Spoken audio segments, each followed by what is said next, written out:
কুমিল্লার নাঙ্গলকোটের চরজামুরাইল সরকারি প্রাথমিক বিদ্যালয়ের ভারপ্রাপ্ত প্রধান শিক্ষিকা তাহেরা বেগমের বিরুদ্ধে দুর্নীতি, অর্থ আত্মসাৎ, শিক্ষক শিক্ষার্থী ও অভিভাবকদের সঙ্গে দুর্ব্যবহারসহ নানান অনিয়মের অভিযোগ উঠেছে। নাঙ্গলকোট প্রতিনিধি সাইফুল ইসলামের ডেস্ক রিপোর্টে থাকছে বিস্তারিত।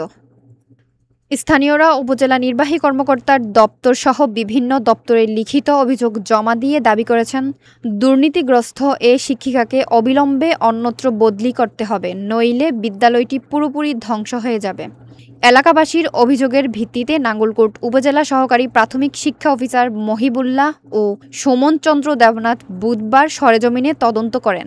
অভিযোগে বলা হয়, ২০১৭ সালে সহকারী শিক্ষক হিসেবে যোগদানের পর থেকেই তাহেরা খাতুন ও তার স্বামী স্থানীয় ওয়ার্ড যুবলীগ সভাপতি আবুল হাশেম বিদ্যালয়ের শিক্ষক ও কর্মকর্তাদের সঙ্গে দুর্ব্যবহার করে তাদের বদলি করিয়ে দেন। পরে ২০২২ সালে ভারপ্রাপ্ত প্রধান শিক্ষিকার দায়িত্ব নিয়ে শুরু হয় তার দুর্নীতির নানা কৌশল।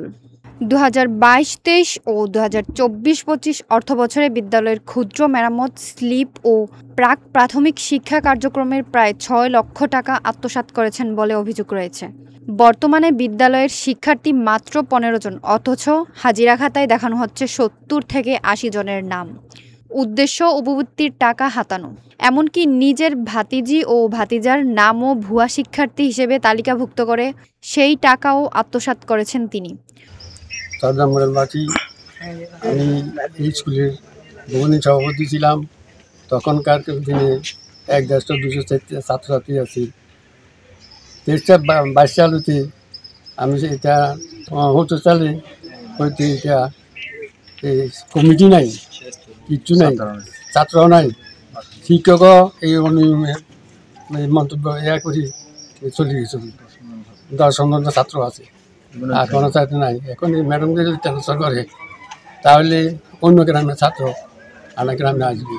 অভিযোগ রয়েছে, সহকারী শিক্ষিকা রোকসানা বেগমকে অফিসে নামাজরত অবস্থায় মাথার চুল ধরে টেনে বের করে দেন তাহেরা, এমনকি অফিসে তালাও মেরে দেন। আরেক শিক্ষিকা তাসলিমা নূরকে ক্রিকেট খেলার স্টাম্প দিয়ে তাড়া করে স্কুল থেকে বের করে দেন বলে অভিযোগ পাওয়া গিয়েছে। এ ঘটনার পর ভুক্তভোগী ২ শিক্ষিকা উপজেলা প্রাথমিক শিক্ষা অফিসে লিখিত অভিযোগ দেন এবং নিজের নিরাপত্তার স্বার্থে অন্যত্র বদলির আবেদন করেন। এলাকাবাসীর দাবি, তাহেরার স্বামী স্থানীয় আওয়ামী লীগ নেতা হওয়ায় এতদিন তার বিরুদ্ধে কোনো ব্যবস্থা নেওয়া হয়নি। তবে সাম্প্রতিক সময়ে প্রশাসন নতুন করে তদন্ত শুরু করছে।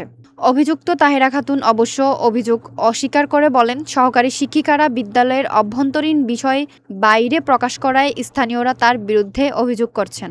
আসলে আমার বিরুদ্ধে এলাকা থেকে আমার বিরুদ্ধে অভিযোগ আমার সহকারী শিক্ষকদের কারণেই অভিযোগগুলো এখানে আসছে।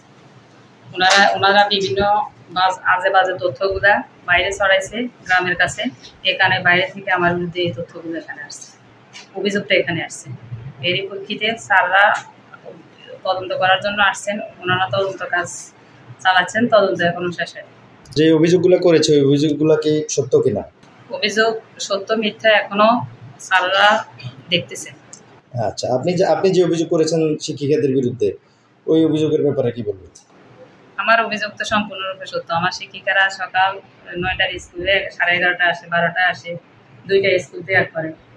তার স্বামী আবুল হাশেম বলেন, তার বিরুদ্ধে ৪০,০০০ টাকার অভিযোগ মিথ্যা, কারণ ওই টাকা স্কুলের নয় বরং মন্ত্রীর বিশেষ বরাদ্দ ছিল। তিনি দাবি করেন সেই টাকা দিয়েই স্কুল মাঠ ভরাট করা হয়েছে। এখন আমার বিরুদ্ধে যে অভিযোগ, আমি পুঙ্খানুপুঙ্খ জানি না, ঠিক আছে নি, আমি শুনি না, আমি বাইরে ছিলাম, তারা ভিতরে বক্তব্য রাখছে। একটা বক্তব্যে আমি যেটা শুনছি পরস্পর, যে এখানে মন্ত্রীর বরাদ্দের একটা ৪০,০০০ টাকার একটা ইয়া ছিল।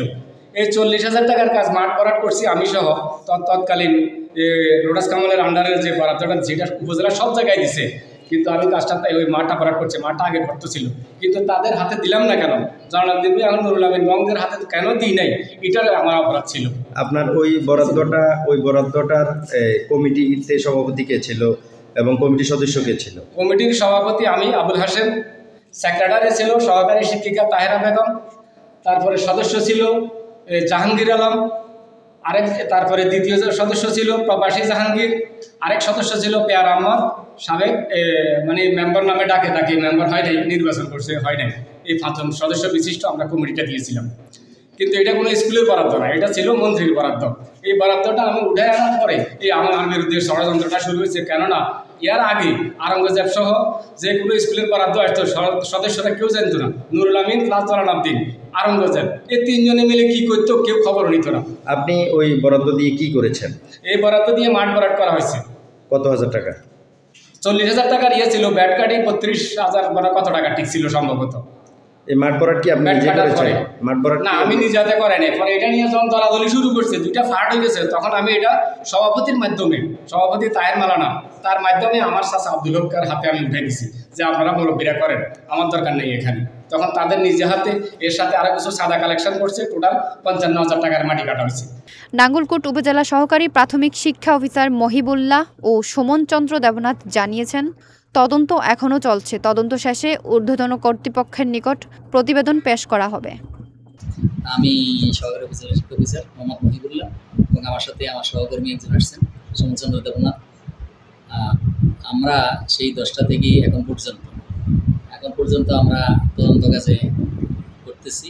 প্রথম আমরা এলাকার মানুষ থেকে অর্থাৎ জনগণ থেকে তথ্য নিয়েছি বিভিন্ন অভিযোগের প্রেক্ষিতে, যেটা প্রধান শিক্ষকের বিরুদ্ধে হয়েছে এবং সহকারী 2জন শিক্ষকের বিরুদ্ধে অভিযোগ হয়েছে। ওই অভিযোগের প্রেক্ষিতে আমরা 2 পক্ষ থেকে কথা নিয়েছি, শুনেছি, লিখিত বক্তব্য নিয়েছি। এখন প্রধান শিক্ষকের সাথে কথাবার্তা বলছি, সহকারী শিক্ষকের সাথে কথাবার্তা বলছি এবং আমাদের কার্যক্রম তদন্ত কার্যক্রম চলমান রয়েছে। তো আমরা শেষ করে ইনশাল্লাহ একটা প্রতিবেদন তৈরি করে আমরা জমা দেব। উপজেলা নির্বাহী কর্মকর্তা আল আমিন সরকার বলেন, অভিযোগ পাওয়ার পরপরই তদন্ত কমিটি গঠন করা হয়েছে। তদন্ত প্রতিবেদন অনুযায়ী প্রয়োজনীয় ব্যবস্থা নেওয়া হবে। এ ঘটনায় পুরো এলাকা জুড়ে এখন চলছে আলোচনা। একজন শিক্ষিকার এমন আচরণে শিক্ষা প্রতিষ্ঠানের মর্যাদা কোথায় গিয়ে দাঁড়ালো?